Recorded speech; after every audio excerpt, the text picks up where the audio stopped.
how has the week been going? Good weather. Okay, well, home nu. Ja, dat is een blooper. Dat is een blooper. Ik wil er meer voor. Welcome to the Unquestioned podcast with Louis de Bare and Willem. We're now on episode 6. We're now currently in the second week of January, and I wanted to ask you actually, because you work now for Spotify, but if there would be another company or startup, for which one would you want to work in? Actually, which one has, like, of course, Spotify is number one, but which one do you think has a lot of opportunity in 2023? I would go straight to Twitter, the most promising company, I think, for a young person, because I believe you can very quickly rise through the ranks of the company because it's been gutted. There's less layers and only the dedicated people remain, and if you have something interesting, then it's way easier over there to get your voice heard and reap the benefits. Okay. How much was the percentage that actually Elon Musk or Twitter, how much percentage of the company actually got fired? Do you know? I think over half, but depends on how you count. But the most significant amount of like large companies. Yeah, but it's a small strategy, because I felt like as well a lot of tech companies, they were getting too fluffy and hiring too many woke engineers or woke activists in a way. So it's good, a fresh start for Twitter. So I believe. And the company that I would want to work for is actually Nike, because I love Nike, their mission and their vision. I always wore their athletic gear while I was playing tennis in the States, but as well in Belgium. So I believe as well, combination of active wear and technology, there's a lot of opportunities, but I feel like Relevo is the perfect place for me to be at. Well, yes, I used to be at Adidas, so voilà. I know the competition very well. It's good to know. So speaking about companies, let's talk about actually the sweater that you're wearing, Wonder. It's a startup. Are you connected with it, or? Yes, I received this shirt by becoming a founding member with a $100 purchase. You had a ticket. You could skip the line and have access to the platform. And you could also pay with Bitcoin, which I did, so you could be completely anonymous. But maybe for the listeners, I'll quickly read what Wonder is. So Wonder is a platform that allows users to book smart homes for the next workation or vacation or anything in between. Wonder is a startup that builds the infrastructure to experience the world, and the company was founded by John Andrew. And currently they already have 130 million in funding. 130? I thought you said 30. Wow. 130 million in funding. And they currently have between 1 and 10 employees. This is all on Crunchbase, so that's quite a lot of money for a very I think they small must have more than company. 10 employees for the. But let's explain what they do first. Yes. It's basically like a high-end version of Airbnb, but even more than that. So you have these very fancy homes at exclusive locations, like on the West Coast, close to the beach, and you have all the luxury, like more luxury than you're probably used to, but also a full desk setup for working remotely, obviously. So that means you have a good webcam, good speakers, good microphones, an adjustable desk, good ergonomic chairs, and they even include a Tesla for you to use when you're there. So features. They have some very cool perks. Yeah. I believe as well. It's first of all, the valuation I feel is a bit crazy, but yeah, if the market says it's that, then it's that. But I do believe the way we're going to the future, this kind of we work more and more hybridly, and this is for those companies that are fully remote. This is a perfect way to kind of bring the whole team together in a beautiful, fun location where they can still have the capabilities to brainstorm and work a little bit, but as well to explore fun sites and go with the Tesla cruising. I don't know, but I do believe in them, and let's hope that they as well can have the valuation of 130 million really truthfully, in the future. I don't know. Do you think they will make it, or? Yeah, and one special aspect I liked is they enabled a pseudonymous economy. So I was able to pay for my to skip the line using Bitcoin. Could you quickly wrap up pseudonymous economy? What exactly does Yeah, that mean? so Louis?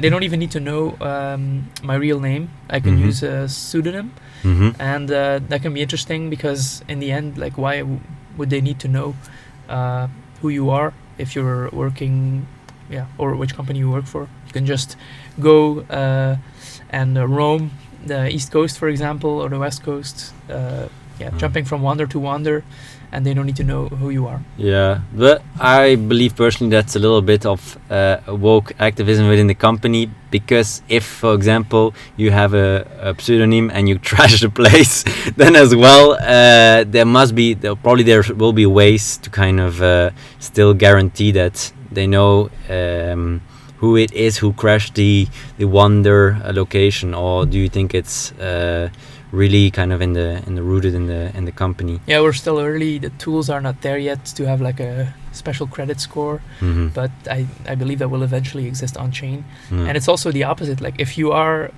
an activist or not an activist, which you can get punished for these days, then working synonymously also helps with that. And of course it helps with bias and other things like that. Okay, well, speaking of biases and stuff, in our last episode about the predictions, I talked about a new kind of search engine, and related to that was ChatGPT. So what we've seen in the news currently is that Microsoft has was planning to invest $10 billion within ChatGPT, and is gonna reap from the benefits within the future. Louis, what does this mean for the world of large language models, or what does it mean for kind of what the plan is of Microsoft? Yes, Microsoft has been an OpenAI partner from the start. They provide very critical cloud infrastructure. That's the reason it was able to scale so quickly in a hopefully efficient way.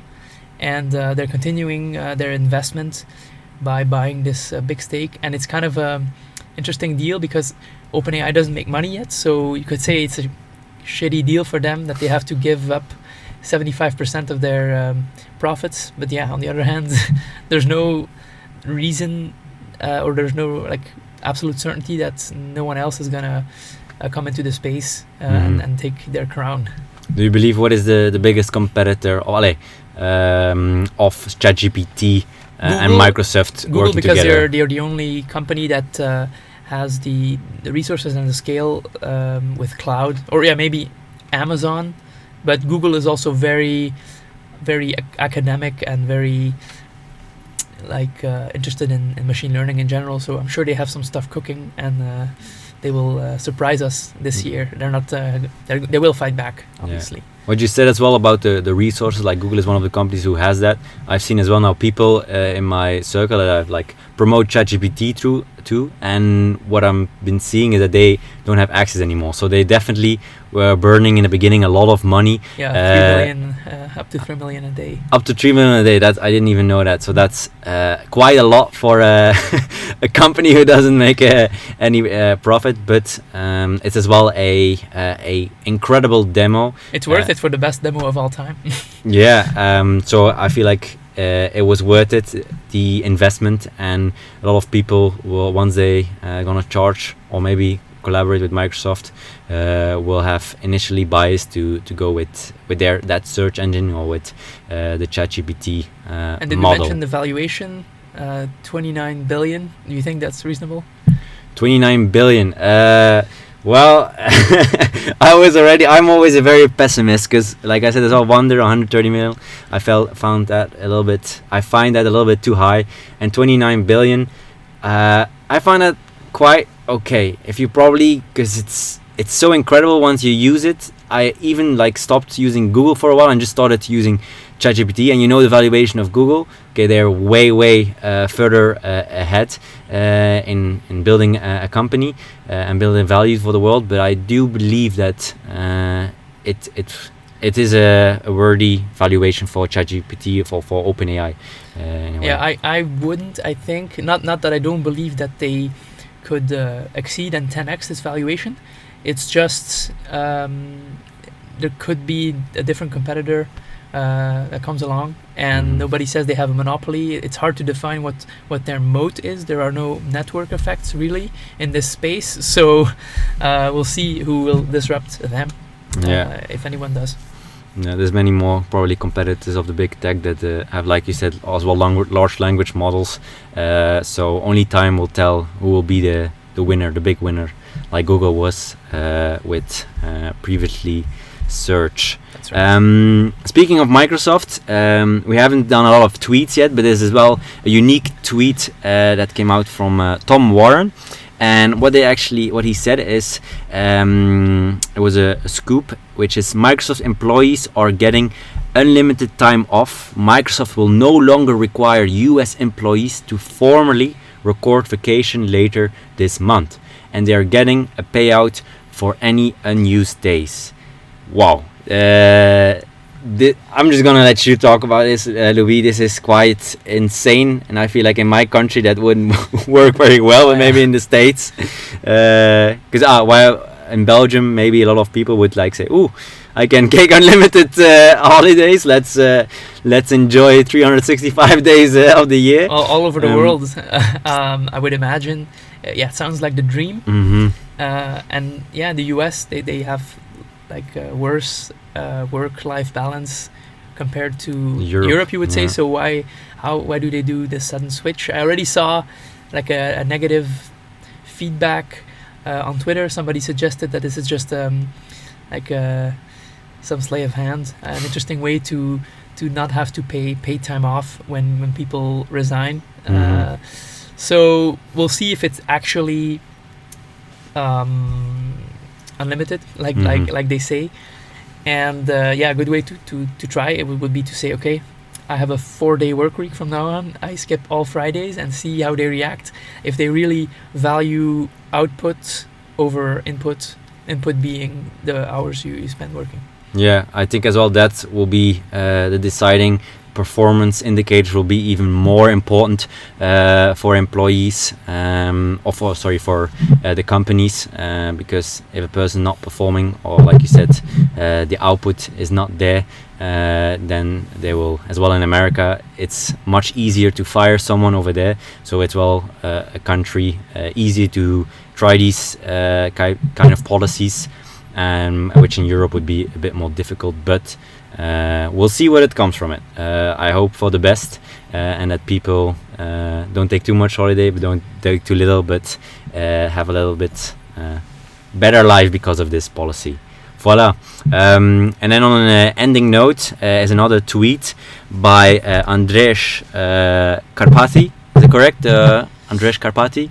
I guess so. And he tweeted actually, tired means double point search engine, wired answer engine, inspired. So maybe Louis should break down what he's exactly meaning. Is like, or does he mean we're tired of search engine? And I think this is for you to tell us more about your prediction you had. Microsoft and Bing. Well, this is as well kind of what I said as a prediction. The new search engine in 2023 would come out. And what he's here saying is kind of there won't be anymore a search engine, but it will be an answer engine. So instantly you ask something and it gives you perfectly an answer in different steps, or a whole breakthrough of that answer. So this is exactly what I think is going to happen with Bing.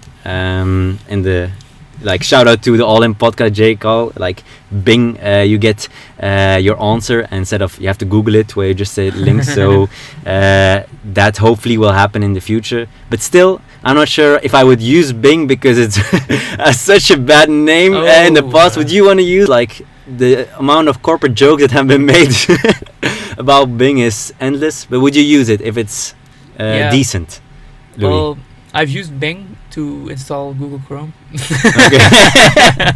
So maybe you have to go back to use Bing to install the large language model or the ChatGPT of Google. We'll see. I think if it delivers, and maybe Microsoft pulls a Microsoft Edge, a rebrand. They call it I don't know, Yahoo Answer. Oh, that's taken, or Clippy. they dust off one of their old mascots. They bring Clippy back, which gives you the answer.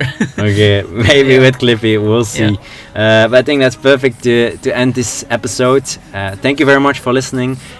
Please leave a comment, give us some feedback, what you liked and didn't like, and follow us definitely on Spotify. And see you on the next episode of the Unquestioned Podcast.